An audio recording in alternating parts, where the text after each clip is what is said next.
All right, we're gonna get serious on this one. Here we It's are. Jeff Bonk. It's Lindsay Stevens. We're gonna talk about something we weren't planning on talking about this: to build a team or not to build a team. Talk, the real talk, because there's a lot of talk about building, growing, need a team, bigger team, bigger team, bigger team, and then there's a lot of times behind closed doors that's not exactly what is so as glamorous as it looks. So we're going to break down some stuff here. We're going to talk about our thoughts on it, where the industry's going, what's happening, uh, and have a real conversation around it. Lindsay, what are we doing? What are we doing? What am I saying? Yeah, I think we got on here to talk about part-time agents and a real strategy on scaling part-time agents. And then we, before we press record, just had like a trauma dump, which me and Jeff always have. And we're like, I feel like we should talk about this instead, like the nitty gritty, the ugly, the behind the scenes, profitability, messes, people leaving. And I said, I think we should press record. So here we are.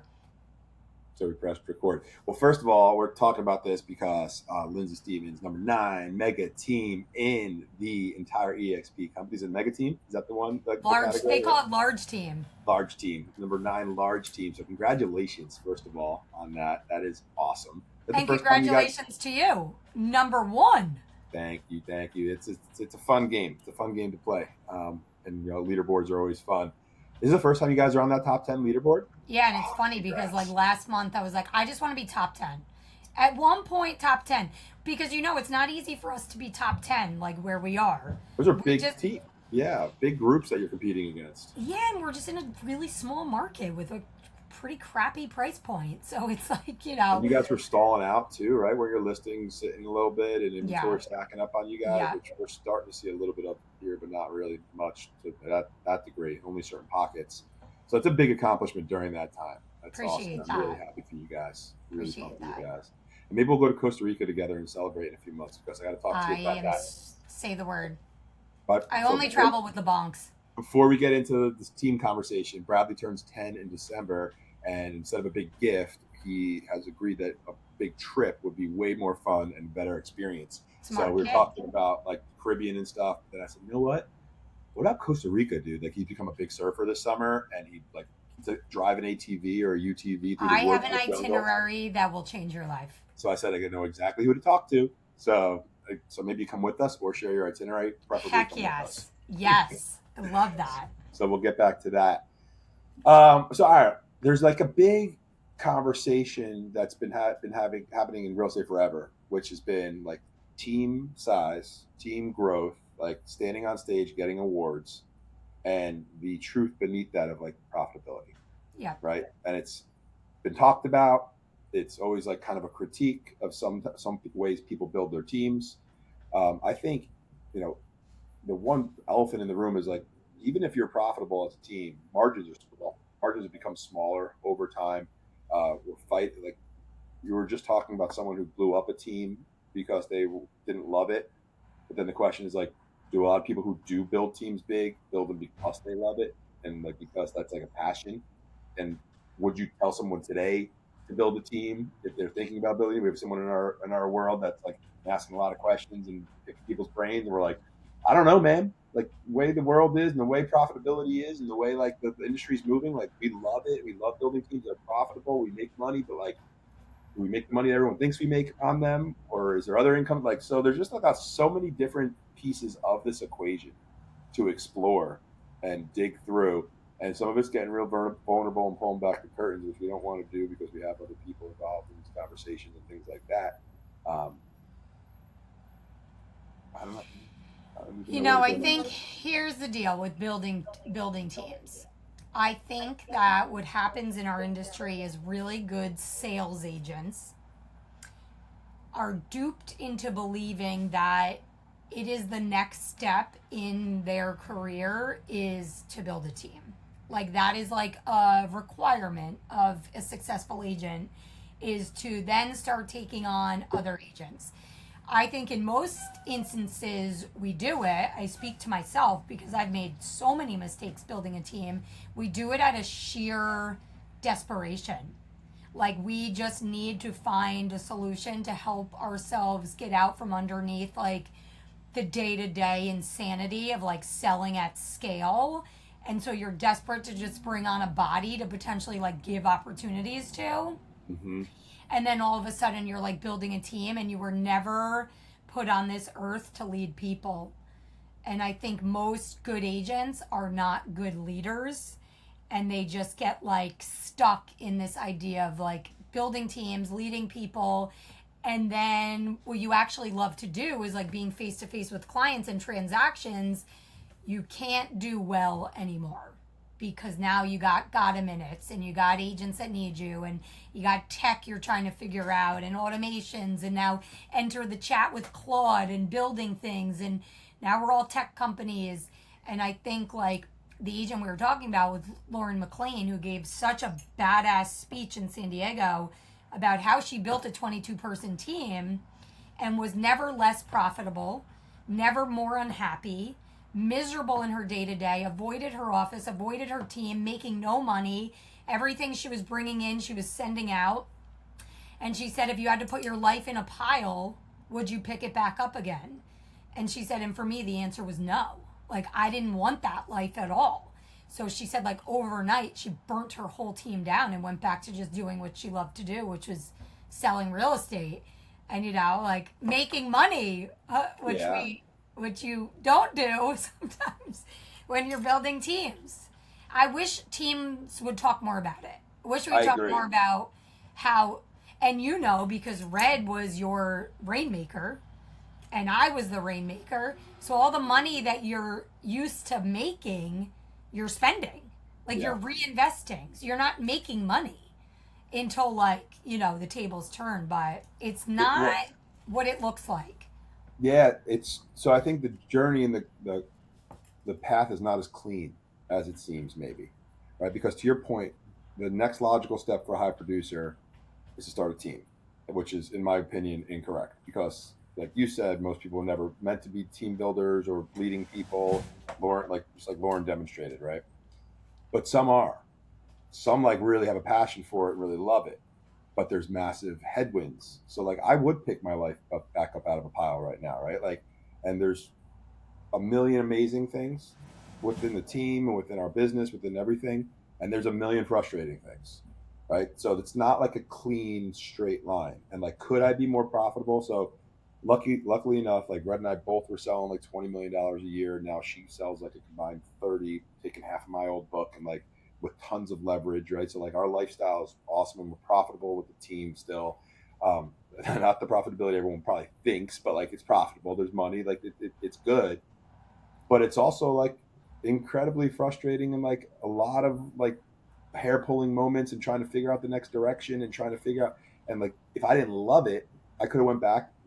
Probably combined, the two of us could sell 50 million a year right now if I took back my book and just stopped leveraging it to her and leveraging it out to other agents, and be insanely more profitable with a VA or two, a showing assistant or two, right? Like someone like, and that's it. You ever So think about that? I do. I think about it because I want to know like what I could actually do. I would never do it though, even though I think about it, because of like some of like that, like being managing a book of business again is just a different. It's not what I enjoy doing, and it's no amount of money that can make me revert to that, because I enjoy long-term, deeper relationships, helping people grow. It's just how I'm wired. Like I'm not wired for the 3-month relationship with a client, celebrate, yay, here's your champagne, and then like we'll keep in touch. Like that's, I could do it. I did do it. I do if I have to, but I'm not.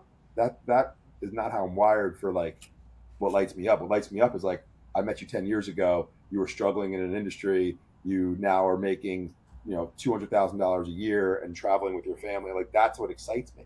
That's like way more than, yay, I sold your house for 100,000 over asking. Like, nothing right or wrong. It just doesn't light me up like it does. Maybe like Lauren, who went back to doing that because she wasn't lit up by the other side as much.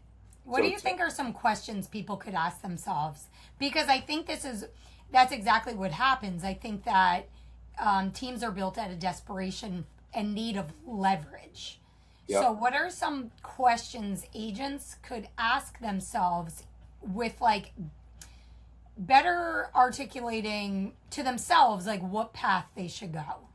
So you know how like, when you're buying investment properties, appreciation should always be like icing, Yeah. right? Like the numbers should work as themselves. So almost like a version of that, where if I started a team, I made the same exact money, my day to day changed to be agent facing and operations facing and management facing versus client facing, and I didn't make any more money. Like it was just a change of focus of my attention. Would I be happy? And then if you could scale and grow and make more money, that's icing on the cake. It's like doing it for money, doing it for this like long term leverage, and like there it has to be a passion. Like, am I passionate about doing this? Do I Do want to you change? think if you're focused solely on making more money, do you think building a team is the direction to go? If you also are excited about building a team, not if it's solely more money. If it's solely more money and you hate the idea of managing people, you hate the idea of building, you hate the idea of working with the unknown and like risking like not being as certain, then no. Like if you like selling, if you like certain money, like really like more of a, it's almost more of a job versus like a business, right? Like some people call themselves a team. They're a single agent with a couple admin with a couple showing assistants. To me, that's a high powered job. Like you got to show up every day, you crank every day, you work every day, and there's no end in sight where that's not the case. But you're 95% profitable, and you should be taking that money, stacking it away, buying investment properties. I know agents like this; they're Yeah. amazing. Like they one's through Fast Forward, one's through like Hoboken and Hudson County.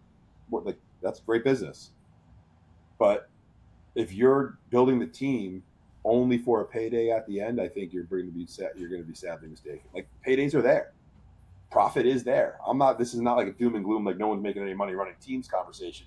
But it's not like, oh yeah, start a team, boom, the money's there in 3 years, no problem. Like there's a lot of nuance and zigzags and people who fail. How many people start teams don't unwind them? Start teams, unwind them. It's like I really think you have to build a team out of passion.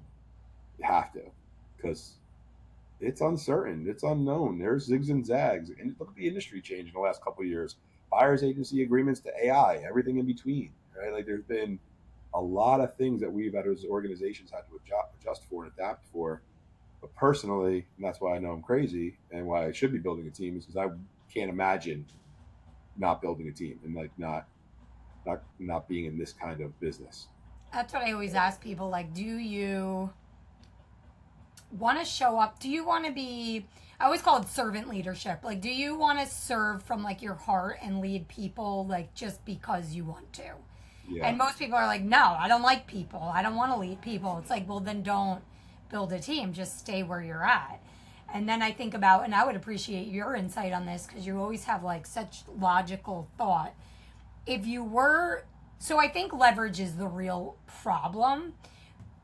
So if you were going to just stay in production, what would you do first? If you needed leverage and but didn't decided ultimately not building a team was the direction to go, like what would be your first hire?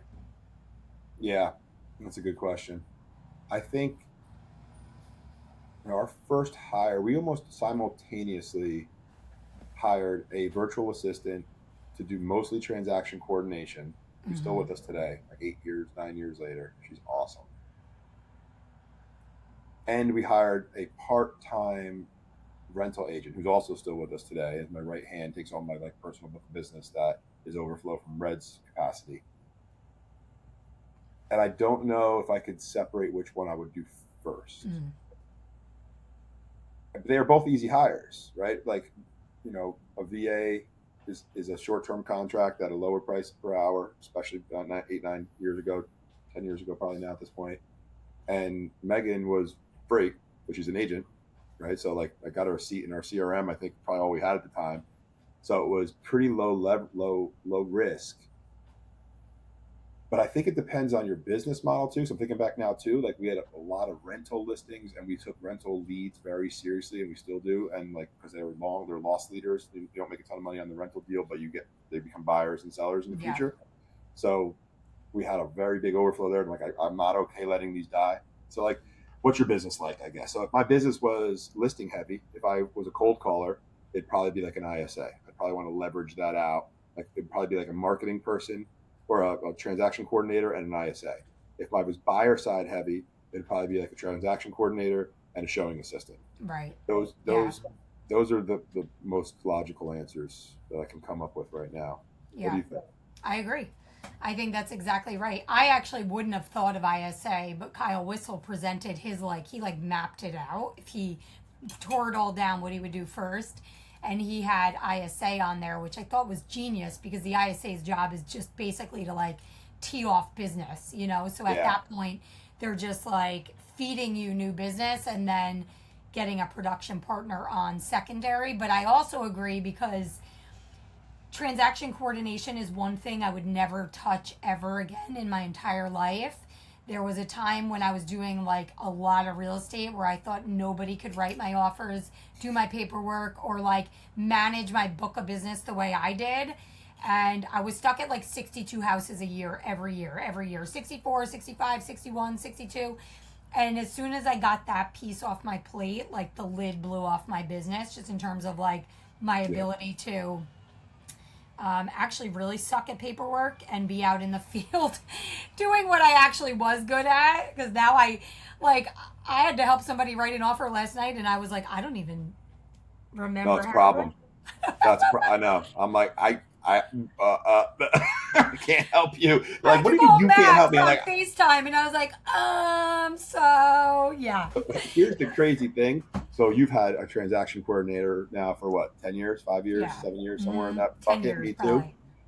We bring on this week, literally, I think I've talked to at least two, maybe three, maybe one of them was last week, but there's been two or three conversations, producing agents who recently joined our team that were like, holy God, I put an offer in this file, and then emails went out, and then communication started, and I got back home, and I was like, I got to do. Oh wait, no, I have a transaction coordinator now, and you just took Enough like to 10 do hours it. away from me this week of just this week's responsibility that I had to chase down.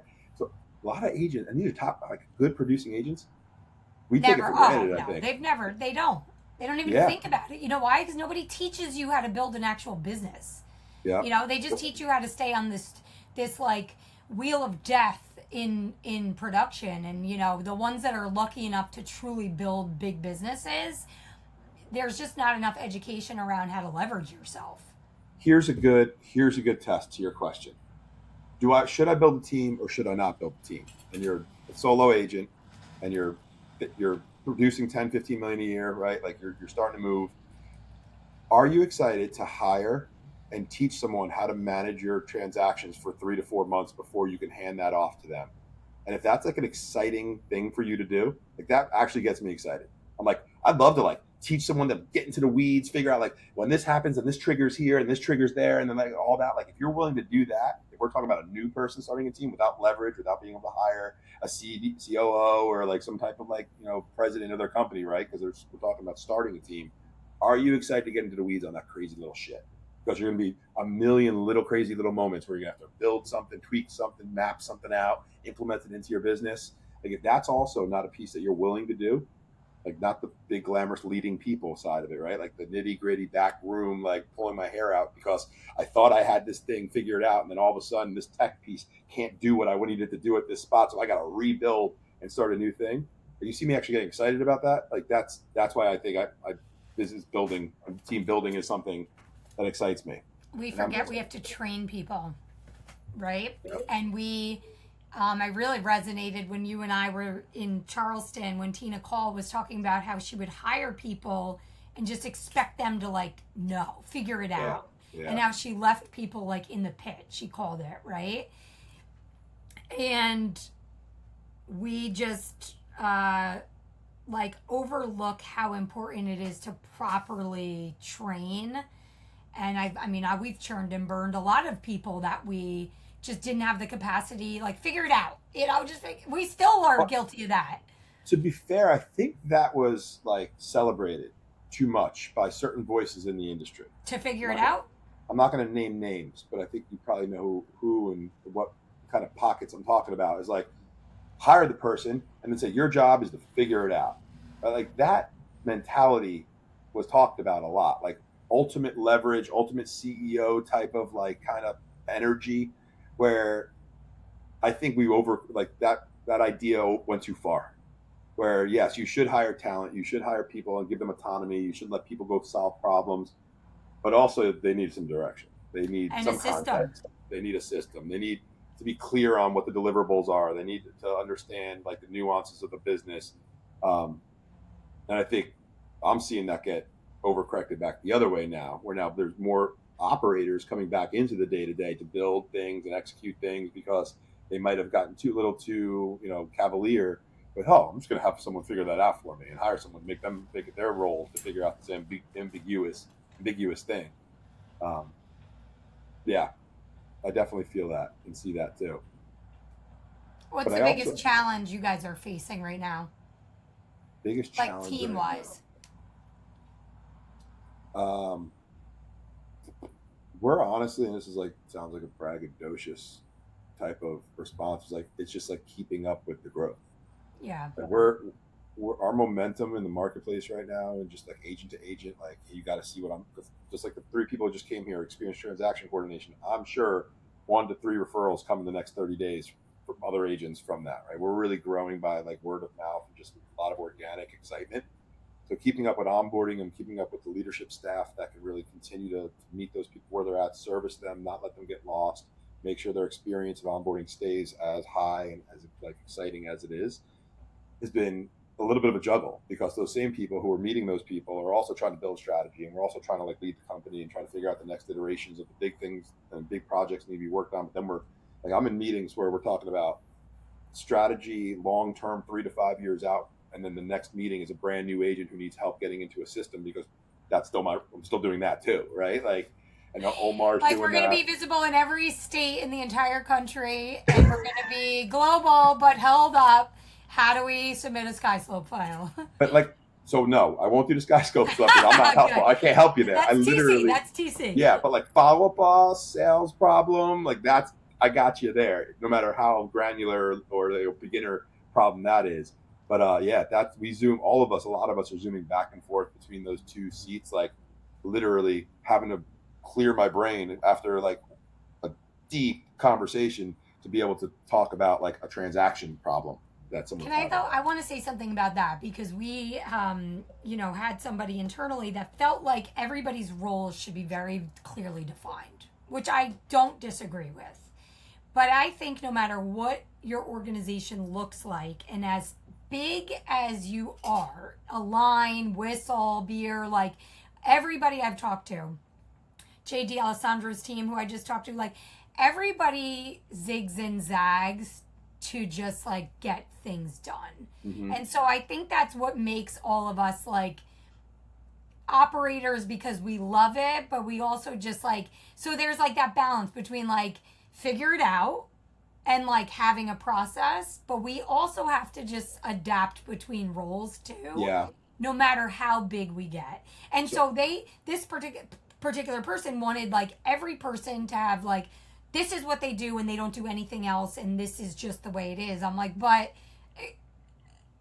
I think don't know if that's real life. there's a very fine line because I've experienced organizations that are like everybody's amazing and everybody will help with everything, and it's like, okay, who's responsible for recruiting? And everyone's like, everybody, and it's like that doesn't work. Yeah, Like, that is true. Right? So there's people need KPIs. People need to be responsible for things, or like growth won't happen. And that goes ownership. from the owner of the company down to whatever layer of leadership and everywhere in between there has to be. If Jeff got called into an office and said, "You're not doing your job," you got to be able to tell me why. Right. You can't be like it can't be arbitrary. There's got to be real facts. That's something that I was supposed to do that I didn't do. But on the other side is if I am responsible for managing the transaction coordination team, make sure no files get dropped, and someone's like, "Hey, do you know how to add someone to follow up boss?" And I'm like, "Go ask the follow up boss person." That's like a culture thing that's fucked up. Like, no, you got that person. If I know the answer, I'm going to answer for you, or I'm going to point you to the person that can answer it better if that's what I need to do. But So like I think there's clarity on KPI, clarity on responsibility, clarity on what you own, but a culture of like, if I can help, I can help. I don't give a fuck if it's throwing out the garbage or if it's like helping with 30,000 foot strategy 5 years, right? Like Love that. It's that's true. where It is true. I love that KPI. If you tell me I'm not doing a good job, you have to tell me why. And then it's right. like, does everybody really know like what they're responsible for? And we had leadership one-on-ones yesterday, and Max, who you know, he's like Yeah. he's a genius. He's Best. amazing, and he's very young. And he's like, sometimes when you say we, like I don't know what that means. Is we, and they take it literally. Like, who is we? Like, we have to recruit. Yeah. But who's we? Is that me? And then they take it like, am I not doing what I'm supposed to do? And I think, as you're growing, you still like, sometimes I'm still think we're like this little messy mom and pop shop with my daughter drawing on the walls. Like, hey, look, we got to like throw an event, we got to recruit. And they're like, wait, And Yeah. so it was good for me to hear that yesterday. Like, I what? agree. That's something I become hypersensitive to because I'm in some meetings, sometimes like that too, and coming out of it, it's like, oh yeah, we'll take care of that. I'm like, who? Who? Me? You want me to do it? Are you gonna do it? Put it on a board somewhere. Like, when's it And done by? and who Because owns it? And what are the yep, tasks? you have to get that way. And like a lot, I'll be in meetings with like guys. I don't want to be a pain in the ass, but a great idea just got talked about, and I didn't hear it land on anyone particular's plate or with a timeline. Like, and it's just going to die on the operating floor if we don't do that. So I'm not trying to be a jerk, but who's doing it, and what by when? Because and where's it getting documented? So I think that's uber important. What was one other thing I was going to say? Oh, Tina Call again. I'll mention her when she talked about I don't know where it was. Too many events. The six working geniuses. Hmm. And I remember particularly because I had an admin at the time who's no longer with us. She was really talented, but we weren't jiving. This is before I merged with Brett and the Align. This is when I was more overseeing everything. She was in the wrong meetings See, with the wrong context. Not even the wrong seat. Like her seat was correct, but then we were having meetings and I was brainstorming, and she's like, "Okay, I'll do it." And then she went and did something. I'm like, "Well, why'd you do that?" Well, you talked about it. Like that was like an idea. They needed vetting. They needed like make sure it fit into the puzzle properly. And Tina's like, if you put the wrong person in the wrong room without the proper context of what's happening, and like the brainstormers are brainstorming, kicking around every idea in the world, and the person under it's like, all right, cool. Like there's a mismatch there, and I think we still do that where meetings are like, what is this meeting about? Why are we having this meeting? What are we trying to solve in this meeting? Is this an idea meeting? Is this an execution meeting? Is this an accountability meeting? What is this meeting? Because otherwise we get in, we start talking about everything, and it come out of there's like that was fun. We had a I'm bunch of good allergic. ideas. I'm allergic to meetings because I think like if you're right, what are we here to do? I like, and what are we talking about? Because Yeah, L10, like we really, I mean, I know like the solution to L10 is to get like a proper, what are they, facilitator or yeah. somebody, but I mean, L10, sometimes I'm like, that was 90 minutes. That could have been like a text. Like, what did we even accomplish in that You're meeting? And you're I like leave. Brett. I'm not kidding. Because, like, obviously, I'm a D and my attention span is short. My eyes are swollen. I have to go home. Like, I'm just like, I can't be in those meetings. That Brett's the same way. I look forward to level 10 meetings every Of week. course you Oh, do. we're gonna organize shit. We're gonna get stuff account like in the right buckets, and then bam, it's gonna get executed, and we're gonna come back next week and we're gonna organize it again. Like that's So that's where my give me your tip on walking out of an L10 that you feel like was successful. every open-ended project that's currently being worked on has been quickly looked at, and anything that's needing to be talked about more is booked into another side meeting with the proper people, and then you prioritize the issues list. Anything you as soon as one bubbles up to the top, you take it, you discuss it as a group, and then there's a person and a timeline attached to the next step of it, and that could be solving the entire thing. It's a small problem, or it could be scoping out an idea because it's a big thing concept or big strategy that you want. So it's about like to me it's those type of meetings and those type of like structures is what actually moves the needle, is what actually Mm-hmm. gets shit done, because we all have so many fucking good ideas, so many good intentions, so many good things that hit my head in the middle of the night or while I'm in the shower, but like collecting those things and then putting them into reality. That's what level 10 meetings in my mind, if they're done properly, where accountability, assignability, and like deadlines all really get laid out on things that matter and are collectively agreed to by everyone that matter. That's like how ideas come into reality. That's why I get excited about it. And then come watching them really actually unfold because there's accountability and ownership. It's like, wow, look, we took an idea and made it valuable. Made it happen. Yeah, that's why I get excited. So, I don't know. That's where I'm at. All right, we covered some stuff. I feel good about it. I do too. And we shouldn't feel like the one call that I feel like every potential operator, leader, like dreamer of running a team is our general's call that we do every other week. Yeah. I always tell people, like, get in that. Like, come on as our guest, be in that room, listen. The conversation yesterday was so good. It's always good. You know, It's always good. So I feel like I just want to always invite people into our world and offer ourselves if anybody ever needs help, like figuring it out. You are the person I go to for like Same. operationally, visionary type thinking. You just have good insight on building. Like you're a builder, and I'm the dreamer. So you're the dreamer.